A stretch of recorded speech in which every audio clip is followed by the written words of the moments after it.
I'm Ryan. Some people say raising the minimum wage is nothing more than charity. I'm Ryan. Some say it's just not feasible. We'll discuss whether they are drunk or sober when we return. You know, Betty White really is the greatest Golden Girl. Choosy parents choose Jif. He's so mean. He really is.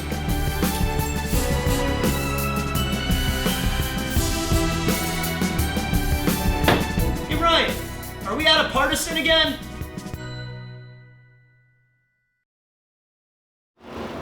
Welcome once again to Beer and Politics. He's Ryan, and I'm Ryan. Before we get started today, of course, we're going to try a beer. What do we got today, Ryan? We got the Patsy from Barley Forge in Costa Mesa, California. This is a coconut rye stout. I'm actually a big fan of coconut beer. I do too, and I don't know, some flavors I just don't like. Some flavors I don't like with beer specifically, but I have enjoyed a lot of the coconut stuff I've tried recently. I have too, as long as it's not overwhelmingly coconut. But even then, I got a sweet tooth. But Sure. So I usually can be okay with it. And of course, as you know, I love stouts. They are good. And not sure if I like rye. I don't know. Yeah, I don't think I'd like a coconut pilsner. Okay. But I bet a coconut stout, That sounds rich. good. So what's the difference, if you happen to know, between a rye stout and a non-rye stout? It just means, at least for some of your malts, you're going to be using a rye instead of barley. So a normal stout's going to be all barley. And most fermentable sugars still come from barley, so it's going to be a mix of rye, and depending on how much alcohol you want, the amount of barley you're going to use versus rye. Rye's going to give it an extra flavor. If you're familiar with whiskeys, you can have a rye whiskey. It tastes a little different, or like bread, a rye bread. They have a little different flavor. Yeah. So some of that's going to come through in a beer like this. All right, let's give it a try here.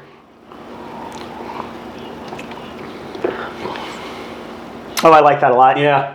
Actually, I would say this is fairly strong on the coconut, but again, I do have a sweet tooth. If you like stouts, a lot of times you do have a sweet tooth. Sometimes they're not as sweet as you expect. I would actually say Guinness is not nearly as sweet as you would expect some things. But this is nice. It's actually really sweet. I don't know how many of these I could do in a row, but it's really a nice kind of end of the night with dessert kind of beverage, I would say. Yes, I would agree. I'm not going to have 3 or 4 of these probably. It's a little too sweet, it's a little too much like that. But that said, the flavors are nicely balanced, even though it is a sweet beer like we're talking about. Again, we talked before about stout and carbonation. Light carbonation, really smooth mouthfeel. Yep. Creamy. I describe this as creamy. Yeah, I could get behind that. Yeah. So I'll tell you what, it's a nice beer. I would buy this again. Oh my. Well, yeah, I would definitely buy this again. And so I'm going to thank Barley Forge in Costa Mesa, California. Again, we're not sponsored. We just like to drink beer. All right. Cheers. Cheers. All right, Madam Brewmaster, let's get started. What's our first talking point? Minimum wage jobs are for high school kids, and adults should go to college or vocational school if they want more money. Drunk or sober? I'll let you get started on this. Thank you, Ryan. This is about as drunk as you can get. Okay. This is just rip roaring. You're having a great time, and you're definitely not remembering anything. So, here's the deal. No one makes a job based on who. No one's making a job for a particular person. They're not making jobs saying, man, you know what? I really would like to get high school kids in here. No one thinks that. Right. You make a job based on a need, based on a purpose, what someone's going to be doing. So the assertion that it's for a particular person or a particular age group is something that you just made up. It's not based on anything, and there's no precedent to suggest there is. Additionally, to show that it's not designed for high school kids, we can look back to when minimum wage was created. Wait, you can look back to when it was created? Yes. Huh. This is something new that I've discovered. Interesting. What would you use to do that? Probably, my first resource would probably be the internet. Oh, the internet. Okay. All right. I hope everybody's familiar with this resource. I don't know. Okay. We'll see.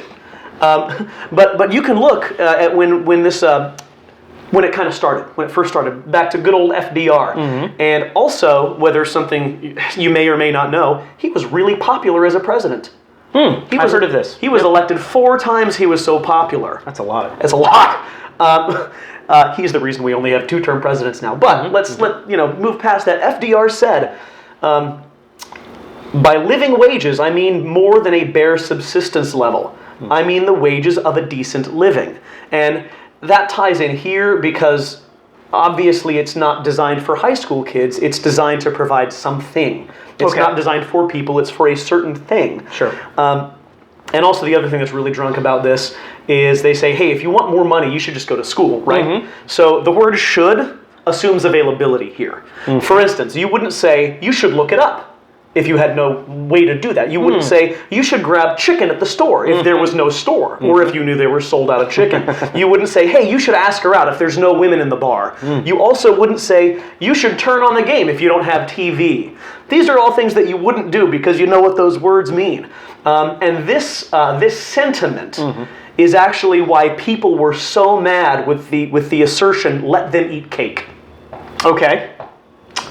Describe that. Why? Oh, there wasn't cake for them to eat. Oh, okay. So they got mad. That was for the French Revolution, I believe. Well, I don't know. You might need to look it up on something. The internet. I can't remember. Internet, I think, is where you said you would go. Yep. Okay, internet. Okay. So you can look up things on the internet, which gives you a historical background. Yeah, and history books. Okay. That too. Oh, history books. In case you don't have the internet, you can go to a library. Library. Okay, cool. Next round? Yeah, so I totally agree with you. I know it sounds like we're talking down to a lot of listeners, but apparently a lot of listeners or viewers need to be talked down to. So you deserve it. Yes, I agree with you. This on all the things we're going to talk about today. This reaches the highest level of drunkenness based on what you said. It's entirely made up, right? It's not a statistic that is misled or misconstrued.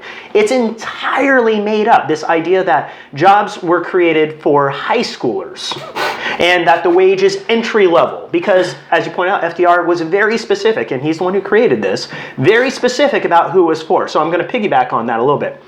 So he said it's for all workers. Now, the terms all and workers, I guess, are nebulous to some, so I'm going to help define all workers. And thankfully, FDR helped with this. When he says all workers, he says, by all workers, I mean all white-collar jobs, and even the people wearing overalls. That means blue-collar as well. He didn't say high school kids, though if they were working, I assumed they'd be covered in one of those categories. Overalls were very prevalent at the day. They were. So it's for everyone. And as you said, it is not for entry-level pay. It is for pay above mere subsistence levels. And I went ahead and just looked up subsistence. Oh. Okay? That means minimum. So it's funny that we call it the minimum wage, but then he says it's above minimum levels. A decent level of earning is what he's talking about here. I totally agree with your idea that you don't create jobs typically for high school kids. I assume there might be one out there where someone said this is perfect for a high school kid. Sure. There might be. Sure. But what they did first was actually had a job description. They had a need that was filled. They needed to be filled. It was a role that was required for their business to work. Yes, and typically when you're talking about businesses and why they have those roles, when they're looking for people who are reliable and committed, which generally is not used to describe high school kids. I don't know if you know that, but typically they have extracurricular activities, they want to hang out with friends, and generally they don't need the jobs. That's not to say all of them fit that mold, but a lot of them surely do. If we're going to stereotype, that's a pretty safe one. Thank you. I'm a big proponent of going to college. I like it as a response to someone who says, I would like to better my life. I would say, okay, let's give you more opportunity. Sure. And typically, college is a great way, or vocational training in general, is a great way to provide yourself with more opportunity. The problem is, as you pointed out, there isn't an excess of jobs, and there is not an extra need for college graduates. We have plenty of them, and we don't have enough jobs. So while your opportunity may increase, you actually getting a job above minimum wage isn't necessarily that likely. Yeah. And so what are you doing if you're not working at that above minimum wage job? You're working at a minimum wage job. Yeah, right. You have to settle regardless of your educational achievements. And if you have educational achievements, wouldn't you hope to make more than minimum wage, even at a minimum wage job, because you are overly qualified? Sure. And if you don't expect to make more, wouldn't you hope it'd be at least a living wage, since you did what everyone told you to do? Went to school. You went to school. And so it's just not really a good answer for solving the problems. And the other thing is, if we if we tell everyone who has a minimum wage job currently, go get degrees. Let's assume they all get degrees. Okay. Okay, now we have millions of more people who are fighting for the same few jobs that probably don't even want the minimum wage job. Because going to school didn't create more jobs for the people who went to school. Absolutely. There's a problem with jobs being accessible and available to people. So just telling people, go to college so you can get a job isn't an answer. Also, many of the people who say this never went to college to get an above minimum wage job. So they're saying, do something I didn't do, and then you'll get a job that doesn't exist. I know it works. Exactly. All right, final call. I'm good to go. Madam Brewmaster, next talking point. Companies can't afford to pay employees $15 an hour. Drunk or sober? I'll start here again. Okay. I'm sure that maybe some can't, but it's obvious that many can.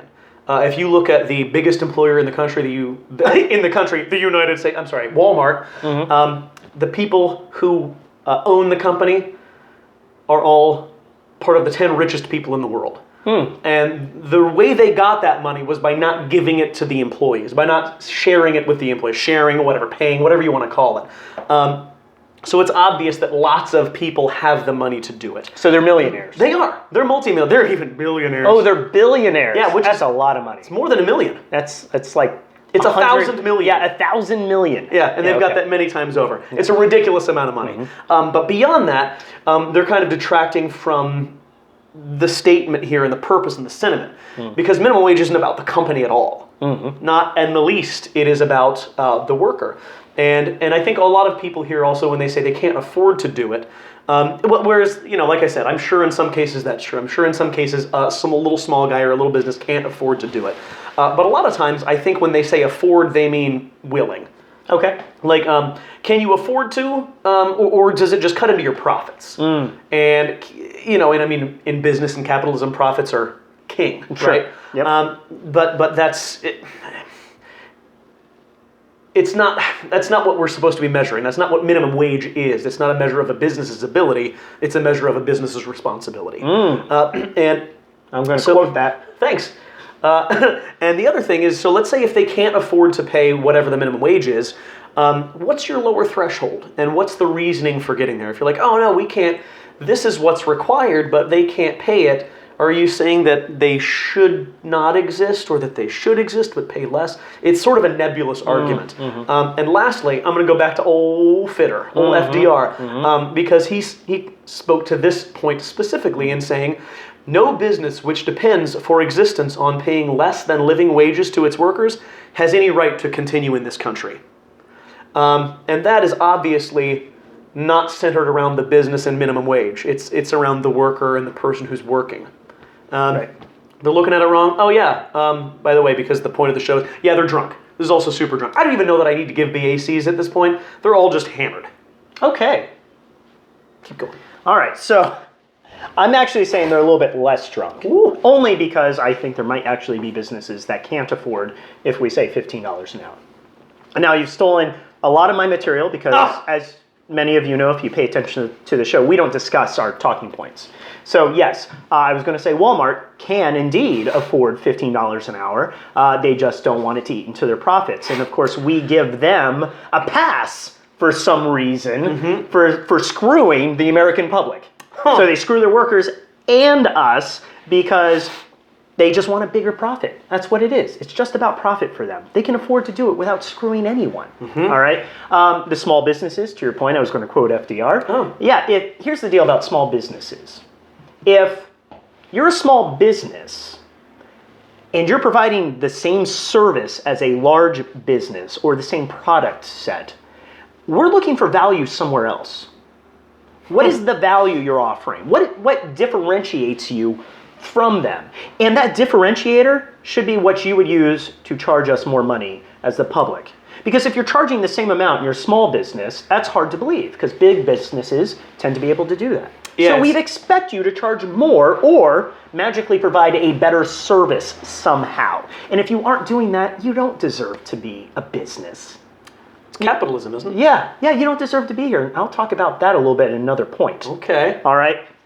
So where I'm going to go with this, since I just restated everything you just said, is I'm just going to break down some finances for you. All right, I'm going to do a scenario. So you have, let's say we have a person making $10 an hour. All right? Okay. They're working 40 hours a week. In this scenario, they are able to meet their financial obligations. Okay. Which means no matter what, they don't go beyond how much they make, their gross pay. The only reason I'm talking about it this way is so you at home can actually do the finances if you want to.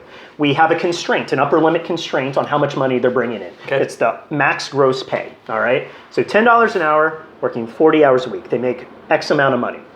Well, it turns out if you give them a raise to $15 an hour, Okay. that all businesses that they go to unilaterally across the board can increase their sales 30%, and that person who's now making $15 an hour still has approximately $200 left over a month. $200 a month. So when you say, so they get a 50% raise. Yep. And if they go to whatever store, every store in the world, or at least in the U.S., has raised the prices on their products. Yes. Okay. 30%. That's Gas goes up, clothes go up, food goes up, activity prices all go up 30%. So whatever they were paying for those individually at $10 an hour, they go up 30%, and now they're making $15. They still have approximately $200 left over every month. Is that $200 more than before? It is. So they get extra money left They have over. Okay. extra money left over. And as we point out, I don't think every business has to raise their prices at all, let alone across the board 30%. That includes his rent, by the way, this person's rent. Oh, that's big. So they don't have to do that. They're going to choose to do that. The next argument I'm going to make is that $200, and this is the plan, this is the people who are trying to sell it, will go back into the economy. And I think it will. And I'm going to say the reason being is because Americans are notoriously bad at saving money. Yeah. Right? We don't take our money and save it. No, we go and spend it. We have $200 more. And so our concern is everyone above minimum wage is going to have to eat that 30% too. And that's true. You are. But all that means is you're going to spend 30% less than you were before. But all that's going to do is going to counteract the price increase. So the businesses are still making the same amount off of you that they were before. But now they're also getting that $200 a month from the minimum wage workers. Which is, volume-wise, is huge. It's huge. So that's the argument. When I looked at this statement, it wasn't that businesses can't afford it. It's the argument is, well, if we do it and if we increase their wages and we increase prices, and then it's a wash. But it's not a wash. It's not. Final call? Last call. I would say something you'd talked about with like Walmart and these businesses needing to undercut. Yeah, it's not feasible for a small business to match Walmart prices. It just isn't. They have the volume to do it. The small businesses don't. So yeah, if you're providing the same product, of course you're going to fail. It really does need to be something different. There needs to be that differentiator. Value add. Yeah, there's got to be the value add. I think you hit that nail right on the head, man. All right. Madam Brewmaster. Next talking point. Nobody working a minimum wage job is worth $15 an hour. Drunk or sober. I'll start again if you don't mind. Okay. Again, it's just completely off base. They're looking at it completely wrong because they're looking at the person and not what you're actually selling or what's actually being purchased. Minimum wage is not about the value of a person, it's about the value of labor. It's about the minimum value of labor, because in this transaction, in the capitalistic transition of purchasing a product, you pay someone, let's say I am buying something from you, I pay you for that product. In the capitalistic transition of me working for you, you are paying me not for me, you're paying me for my labor and for what I am doing for you. Sure. And what you are doing, or what I am doing for you in this case, is an integral part. It is a core need of your business. So they're looking at it all wrong. It's not about the person at all. It is about the function of labor and the minimum cost of labor in the United States. So they're way off base. And how drunk would you describe that? We're talking lazy eye drunk. Oh, just you're not even focusing on anything here. So I also have a problem with someone, saying no one's worth this or you're not worth this when we're talking about the low end of the spectrum. Because let's turn this around and look at the high end of the spectrum. We're going to go into some sports here. okay. Let's say we're going to talk A-Rod. Okay. I've heard of him. Yeah, he's you can look him up on the library, I think it's called. So A-Rod made $20 million a year. Okay, it's a lot of money, right? To break that down for you, to let you know what that is, $20 million a year for playing 162 games. 162 games, the average length of a baseball game is about 3 hours. That means he got $20 million for 486 hours worth of work. Okay. To break that down more, it's $41,152 per hour. Okay. For context, $52,000 is the average household income of the United States. And what was the hourly?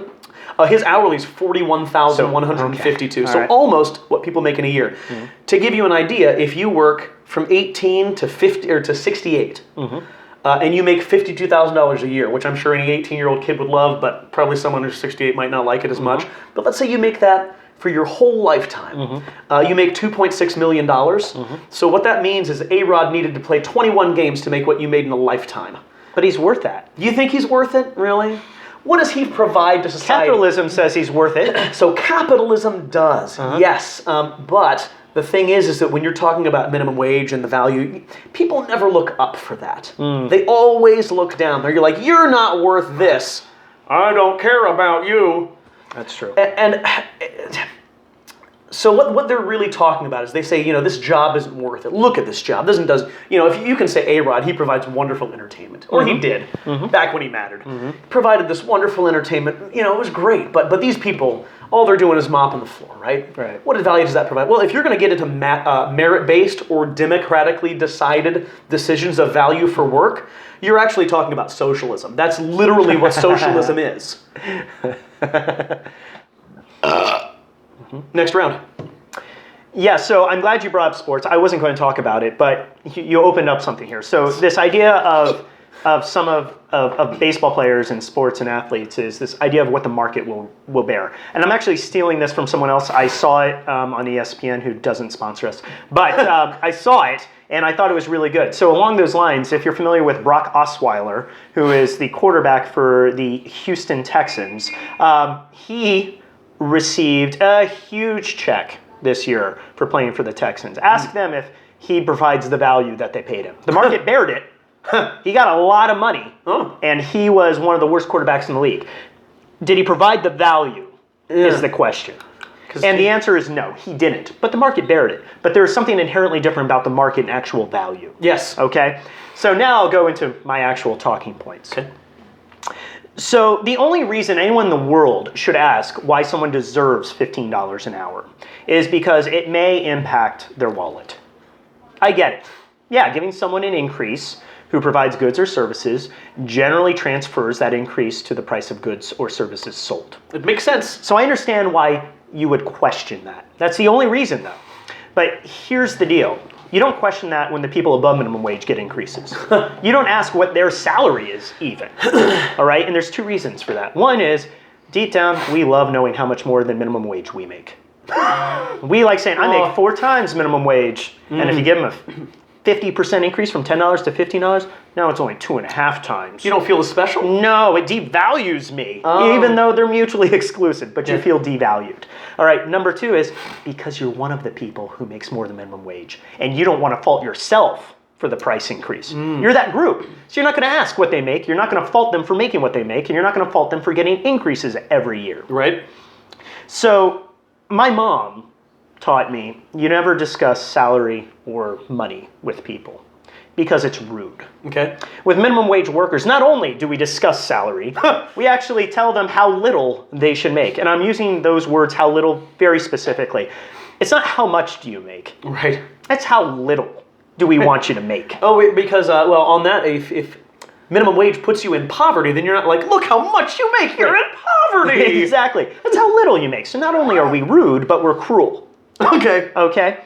So there's a bigger issue here, and there's an underlying insidious lie that exists here.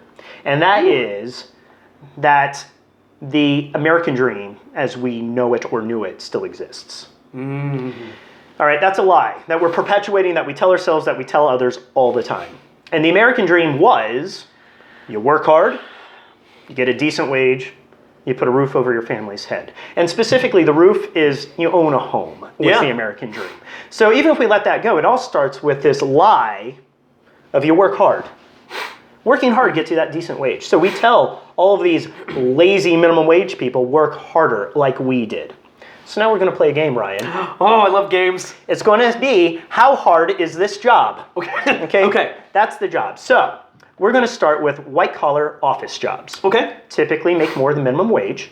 Yep. Okay. What I like about this specifically is they're not specialty jobs. All right. So being a doctor would be a specialized job. Yes. Being a lawyer, specialized job. Being a scientist, specialized job. Sure. Right. White-collar office work is generally not specialized and goes across many industries. Sure. And so I would argue that the jobs themselves are basically the same. The industry knowledge would be the difference. Sure. Okay. But Excel is Excel, Word is Word. Right. So if you were a white-collar office worker, Okay. give me one of those tasks you would perform that qualifies as, this is a hard job. I worked harder. What is a task you would perform? A task that I might perform would be perhaps looking over a budget. Okay. Looking at numbers. Yes. Okay. That's the hard task number one. Sure. Okay. Give me another one. Let's see. I might have to sit through a really boring meeting. I'm glad you brought that one up. Yes. Go to meetings. Okay. Number two. Okay. Okay, at those meetings, you might have to ask a question. You might have to respond to a question. You might have to take notes, write, or type. Meeting minutes. Meeting minutes, that's right. You might have to write down what someone else just said. Okay. All right, so what else? What else you got? Let's say I also, oh my God, let's see, what You else? might have to answer a phone. Oh, I might have to answer a phone. You might have to make a phone call. Yep. So I'm just going to demonstrate. Hello? Hi. There it is. That was it. That was Oh. it. I did the task. I'm exhausted. That's the hard work we're doing. Oh, and let me try another one. Hello? Yep. So that was me making the phone call. Oh. So first one answering, second one making. I had very to different. type more numbers. Very different. You might have to type an email. You might have to read the email, perhaps print, and walk over and pick it up and take it to somebody. All right? Yeah. Those are the hard tasks that above minimum wage jobs, white collar office work requires. Those are the hard tasks. Now let's look at blue collar jobs. Yes. All right. Give me a task a blue collar worker might do. Let's say you have to take out garbage. Carry things, okay? I'm dumbing it down. I'm just trying to really get the tasks focused. What else you got? Something else you might have to do, you might have to cook food. Cook. Okay, so take things and heat them. Okay. Let's see, other things you might need to do, you might need to mop floors. Mop. Okay. So what we're seeing, one thing I didn't point out is those white collar office jobs. What's your environment like? Oh, it's climate controlled. Climate controlled. Okay. Do you sit or stand most of the time? Oh, you better be sitting. Yes, you sit most of the time. So blue collar, do you sit or stand most of the time? I'm going to say you stand most of the time. Is it climate controlled most of the time? Maybe to some degree, but probably not if you're Sometimes you work outside in the elements. outside. Certainly not if Minimum you're wage? cooking. It's going to be hot. Okay. Next to hot things. Okay. The point is not how hard a minimum wage job is. That's not the point I'm making. I'll leave it up to you to decide whether or not it's harder. I'm going to say at the bare minimum, when you go through the tasks, they're equally hard. So the question is, what is the difference between them? Okay. All right, so if we go back to the white collar job and we say, okay, you're answering the phone. Well, you're not just answering the phone, right? You're answering the phone, and by doing so, you're expected to be able to communicate. You're expected to be able to maneuver or manipulate or understand. Comprehend. Comprehend. Yes, comprehend. And that goes for emails, right? It's not just typing. You have to type something concise and to the point and organized. It's organizing. It's not just going to the meeting. It's be able to respond to questions accurately and timely. It's able to provide insights to the questions. It's able not just to write down the meeting notes or the meeting minutes. It's to organize them, to give them to someone else. And looking at the budget, the very first thing you said, you're not just staring at it. No, you're analyzing it. You're adding value. You're adding value. This is brain power, not hard work. It's brain power. So the question is, if we're going to stop lying and say it's not about hard work, it's about brain power, what makes these white-collar office jobs different? What are the things you need to get them? Because it's not hard work. We just said hard work is the equivalent. So what do you actually need? I've come down with 3 things for this. Okay. Okay. Number 1, intelligence. Yes. All right? You have to be smart. And what does that get you? Intelligence oftentimes breeds knowledge. Okay? People who are intelligent typically have a thirst for knowledge, not always, but typically. Sure. So when you're more knowledgeable, you're more confident, you're more able to answer questions, you're a better interview, you got a better resume, you organize your thoughts, you manipulate people, you make them think that you're good at stuff. Maybe you did better in school too. You probably did better at school because you're just inherently more intelligent. Let's say you're not book smart. Let's say you have emotional intelligence.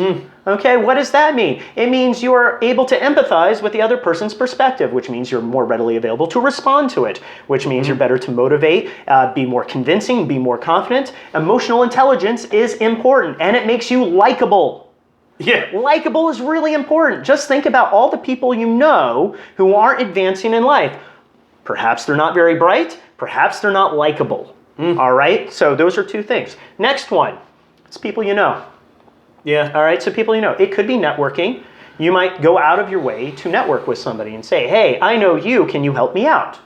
All right, but maybe it's not even that obvious. Maybe it's you came from a good family, in a good neighborhood, in a good community, that you had people who cared about you, that taught you life. These are the important things in life. All right, so if you want to get in college, you're going to have to do A, B, and C. In order to do A, B, and C, you're going to have to do D, E, and F, right? Your grades need to be important. I'm going to come home every night and ask you how you're doing. I'm going to make sure you did the things. You came from a good family. If you didn't have a good family, you had a good mentor. But these are just people who helped you navigate life, because there's plenty of people who don't have that. And then number 3, luck. But I'm going to argue luck is a combination of intelligence and likability. All right? So all of those, by the way, people want to help nurture you, the people you know, when you're likable.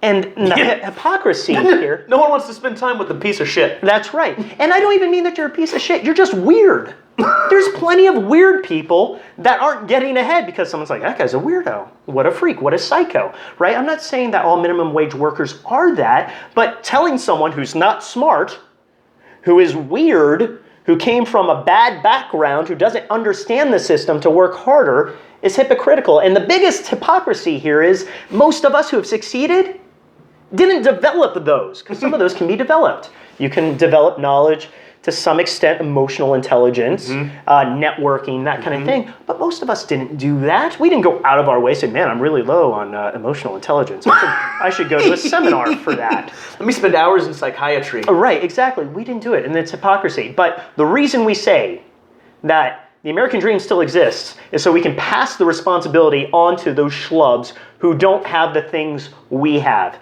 And we don't want to admit that, because then we can't take credit for our success. Because you can't take credit for being intelligent. No, it's genetics. Yeah. Likability is largely genetics, or something you accidentally discovered, as you developed as a human being. People you know. That definitely is environmental, and sometimes you can do it, but a lot of times you can't, and most of us didn't spend our time. Which means that if we want those people to succeed and get those better jobs, we're going to have to do something at our expense. And we just don't like that. Last call. I'm going to piggyback on something you said earlier. Go for it. A little bit. One of the other reasons we don't like the idea of someone getting $10 an hour getting raised to $15 an hour is because we're not going to get a raise.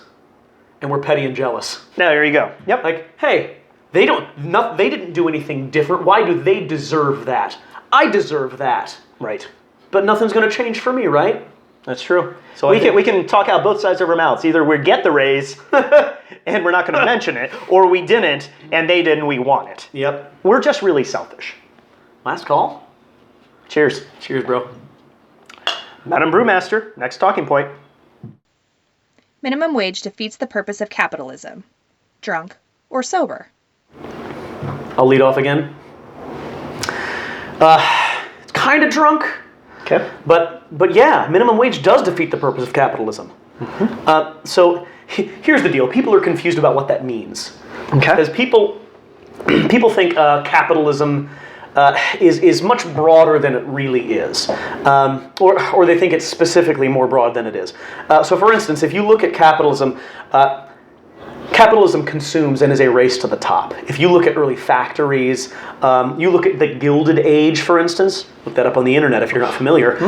It's basically eras of unchecked capitalism, where people, also called the robber barons of the day, would just treat people like shit. Okay. And they would take all the money and they would pay them horrible, horrible wages. So they'd have to work 80 hours a week, and they would have to have multiple people in the families working so they could live and survive. Well, they raked in all of these profits. And don't kid yourself, that is capitalism. Capitalism is a consuming force where the biggest player and only the biggest player wins.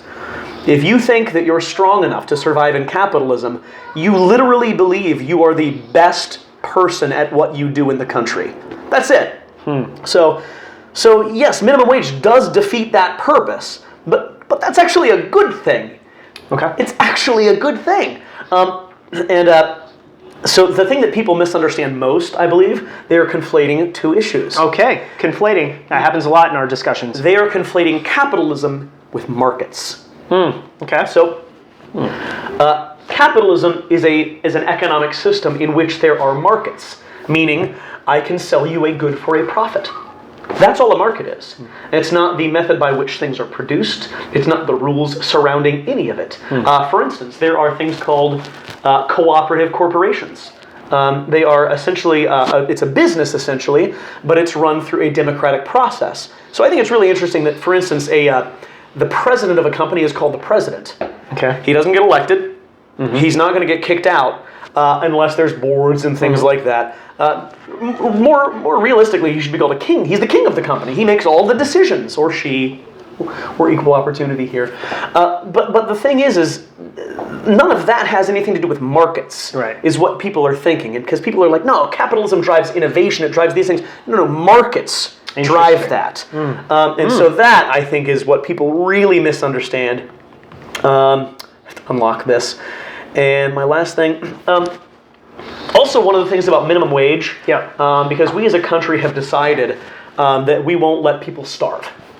We're not going to let you starve in the street. We're not going to let you die in the street. If you don't have enough money to make ends meet, we're going to give you some money for food stamps, or we're going to help you buy a place to live or something like that. Raising the minimum wage actually takes the cost of the business's management and the cost of the business off of the taxpayer and puts it onto the business. So for instance, let's say you're working at McDonald's and you make $5 an hour.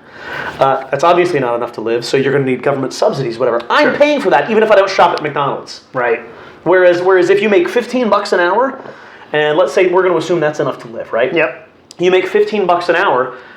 What that means is that's enough to live on. So me as a taxpayer, if I don't shop at McDonald's, if I don't buy their food, it means I'm not paying your salary. It means the people who shop at the business are the ones paying your salary. And isn't that the way it's actually supposed to be? I believe it is. Interesting. Yeah, it's fun. Next round. So, yeah, I think this is pretty drunk. Not as drunk as similar things that we've talked about. Previous points, really. But, so I'm going to get on my soapbox. I'm going to jump on your capitalism bandwagon here. And what I'm going to say is, if you believe in America, I don't think you can believe, equally anyway, in capitalism. I think we've confused or made America and capitalism analogous, or analogous, depending how you like to pronounce words. I go with a G. Okay, but it's an analogy, right? So we've confused the two. And what I mean by that is, if you think about what makes America great, so there's a lot of talk about, let's make America great again. So what makes America great? And I would say what makes America great is its people. All right, so I've kicked around the idea that's the Constitution, it's its ideals. And yes, those are amazing and we should uphold those. But what makes America great is our commitment to those ideals. So without the people, we don't have a commitment to this ideal. You don't even have the ideals to start with if you don't have those people. Absolutely correct. So it's the people that make America great. All right, so if you believe in the people, to your point, you can't equally believe in capitalism. Because as you said, capitalism believes there can be only one winner. And we've confused what we practice today in America as pure capitalism. We say we're capitalistic. No, not entirely. We do have some tendencies, Absolutely. but we're not purely capitalistic. And I'll give you examples. So, to your point again, you said there can be only one. That's because the person with the most wealth, they can undercut everyone. They can steal your idea. They can make it better. They can make it faster, and they can sell it more cheaply than you could, because they have the wealth. Now, we tell ourselves that, oh no, capitalism's about opportunity. Well, it's only about opportunity when we all start at the exact same point in time. But over 30 years ago, I was born, and my family had so much money. We had more money than some, we had less money than others. Just by that, we are in different circumstances and have greater opportunity than some and less opportunity than others. We're not starting on equal footing. So this idea of opportunity doesn't exist in capitalism where we are today. So there can be only one. So what did we do about that? Well, let's say you're a big fan of copyright and patent laws. Yeah. Yeah, that keeps that big company from stealing your ideas, making them better, making them faster, and selling it for more cheaply than you. No, they have to pay you money for that. That's not capitalistic. Not at all. No, we also believe in small businesses here in America, but as we talked about, there's no reason for a small business to exist. We already have a big business that can provide it to the public for cheaper than you ever could. But no, we make rules and regulations, and we give you an opportunity to have your business exist. So, another thing we talk about is this idea of made in America. All right, that's huge right now. It's real big. But what does made in America mean?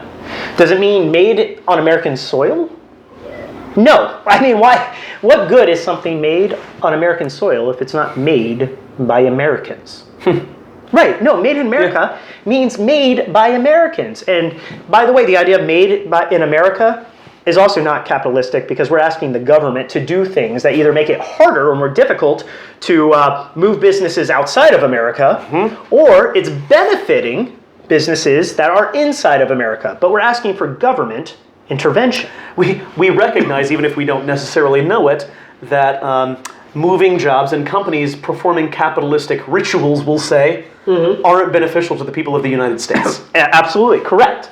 So we're trying to benefit the American people. So we want made in America. We want to benefit the American worker, but how can you say that when you want to give them a wage that is less than a living wage? What does that even mean? Hey, you know what, we're looking out for you. We're going to give you a job. We're going to pay you $1 an hour for that job. You're welcome. No, we care about the American worker. You can't believe in capitalism and Americans at the same time. Last call. Cheers. Cheers. Madam Brewmaster, next talking point. Increasing minimum wage is not supported by economists. Who are the experts? Drunk or sober? This is drunk. Maybe half drunk. Okay. Here's the deal. It's pretty much just a dumb assertion. Because, yeah, there are plenty of economists who don't support that. They're like, no, it'll crush the economy. There's also plenty of economists who say it'll be great for the economy. So, like, a bit of a wash with that, we'll say. And the reason is there are about 1 billion variables, and each of those 1 billion variables is based on 1 billion others, and half of those things are people, and people are crazy and stupid and do things that aren't in their own interest all the time. Like, it is just so convoluted and so stupid that we think we can look at the economy and narrow it down to one thing. Minimum wage. Oh my God, that's going to crush everything. No, it's not. And you know what? There's lots of single things that won't crush anything. But maybe it will. The thing is that we really don't know, and the experts, they are divided. And this isn't like climate change experts divided. This is actually things you can find scholarly papers on where people are like, this is bad, this is good. So the idea that economists don't support it, it's half true, but it's half wrong, because economists do support it. Prominent ones, Nobel Prize winning ones, they do. Also, on that same category, they don't. Basically, I think what people do in this scenario is they look for an argument, they look for an economist that supports what they already believe, and they just like, yeah, that's it. See, economists are on my side. And that's about it. Like, you're cherry picking. That's all. Next round. So I call this fun drunk. You stole almost every single idea I was going to say. I call this fun drunk because this is the I like stuff kind of guy, and you find that stuff you like. Sure. Right, that's what happens here, right? As you said, you're going to find the article that says, this is the stuff I like. I'm drunk. And see, I like it, right? So, so it's fun drunk. And you're absolutely correct. I mean, they are split. You can find anything that supports the fact that it's good and supports that it's bad. I'm going to be very specific for everyone out there today. And I'm going to say, forgive me for using something from 2013. I apologize. But I thought it was still relevant and pretty creative. So, the University of Chicago's Booth School of Business in 2013 had a 10-person panel to discuss probably multiple questions, but they asked at least one very pointed question. Okay. They asked at the time, these 10 panelists, if we were to increase the minimum wage to $9 an hour, keep in mind it was 2013, Sure. would it be noticeably harder to get a job? Right? So are people going to stop hiring? Are people going to start firing? It's going to be noticeably harder. Keep in mind, this panelist, I'm going to call them economic experts. Okay. All right? You can check me if I'm wrong and say they're not experts in your opinion. That's fine. But they are professors from such schools as MIT, Yale, Harvard, Berkeley, the University of Chicago. So they had 10 of these people, and they asked them that question.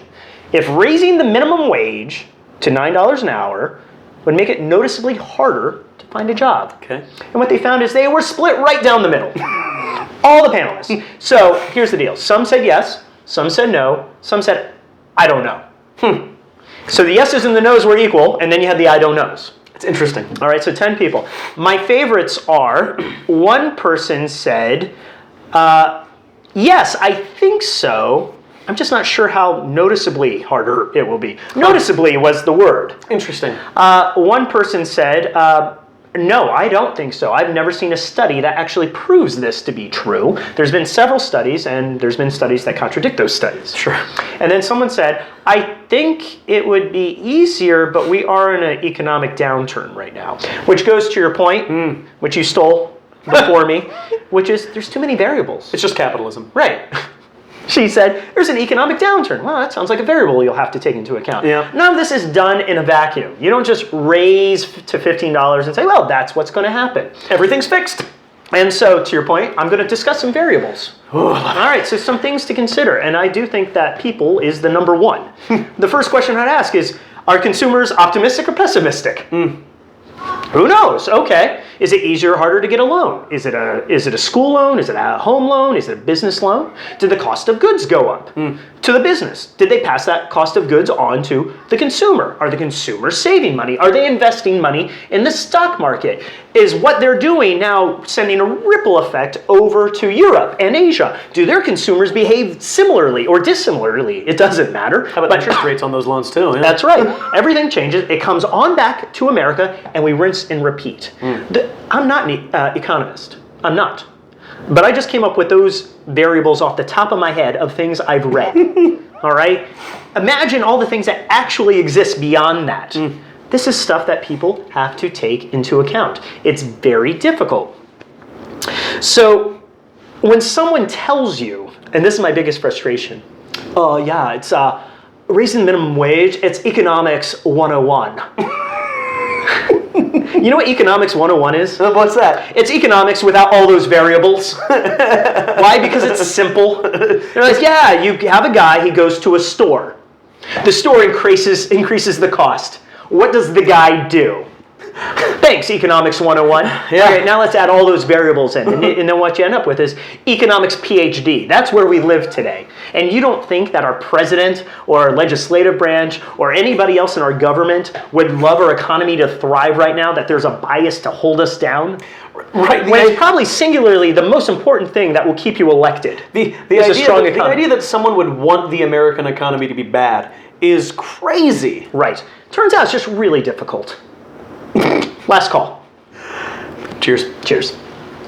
Madam Brewmaster. Next talking point. Raising the minimum wage removes the desire to better yourself. Drunk or sober? Might as well start again. Why not? Just round them all out, right? I like it. This is one of the dumbest things I've ever heard in my life. This is, like, seriously, if someone was like, I want to put as little thought as I can into something and then took more thought away, like, this overlooks everything that people are. This is all right, let's get into it. Let's say the minimum wage was $2.25 an hour. Because at one point in time it was. If you're a server in some parts of the country, it probably still is. It still is. Yeah. But let's say it's only $2.25 an hour. And that was great, because remember when FDR started, things were a living wage, right? So good, right? So $2.25 an hour. And it's never raised. At this point, do you really think $2.25 an hour? You'd be like, oh, I don't know. No, you'd want to better yourself because there's not enough to live on. And then what they're kind of talking about is like purchasing power versus dollar value. Okay, so obviously the purchasing power of $2.25 back then was way more. But that's kind of the purpose. Like, if the minimum wage doesn't at least raise with inflation, then every single year it's less purchasing power. And that's really what people care about, is what you can do with it, if you can actually live on it. Because dollar values don't matter unless the purchasing power matters. So like, if you live in New York City, $10 an hour is horrible. If you live in Iowa, maybe it's fine. But the difference is purchasing power. Also, the idea that that minimum wage, that people would be satisfied, I think is also just stupid.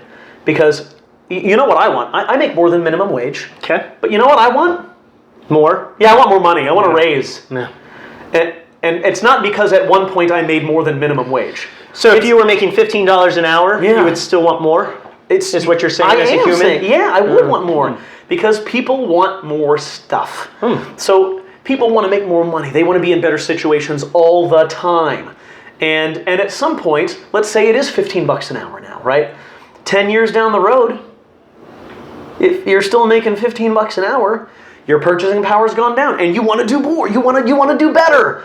It's just a ridiculous argument that overlooks every single piece of humanity and human desire.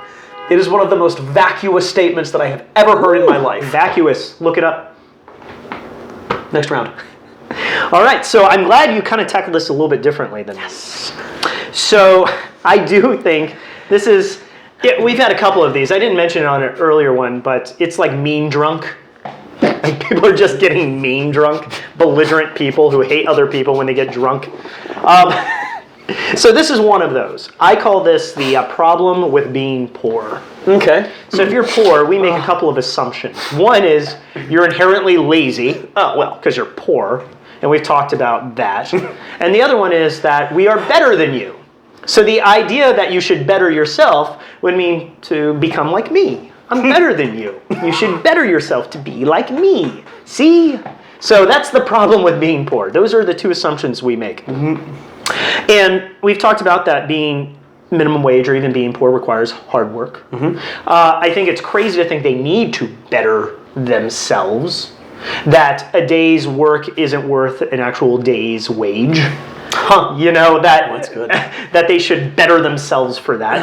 That's nuttiness. I think that it's crazy that we actually think that we're better than they are when most of us fell backwards into this based on our intelligence or people we know. But it doesn't really matter.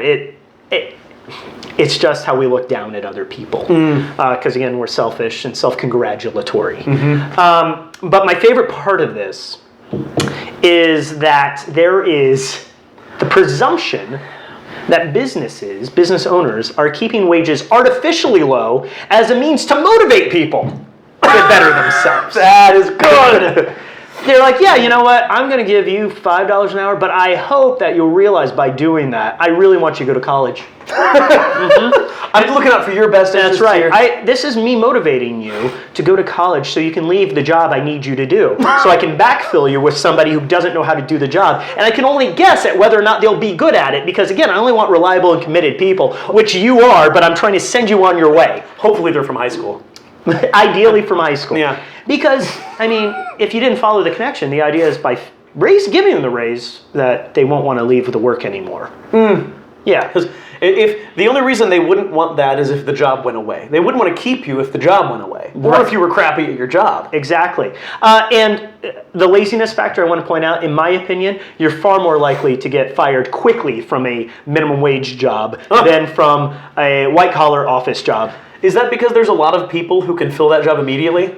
There is, yes, and it's very noticeable when you're not meeting the quota because typically it's rinse and repeat. That's what the job is. We want Right. to see volume. It's a lot easier to hide your ineptitude and your incompetence at a white-collar office job. You can blame someone else. The volume isn't as clear a lot of the time. It's very soft in what you're expected to do and what that quality looks like. It's like psychology versus math. Yes, math. You know what the sum is going to be. Yeah. Psychology, it just feels right.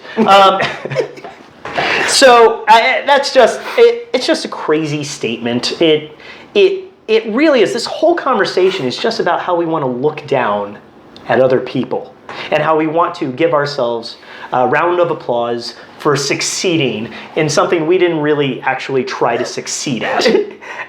And judging our success based on how poorly other people do and how great we are in comparison. Yes, absolutely. Last call. I think that's all I've got for today, my friend. All right, cheers. Cheers. As always, subscribe, watch, tell a friend. Like us, leave a comment, because we'll answer a comment. All right, Until next time. cheers.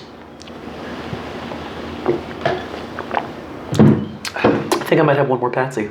That sounds good. All right.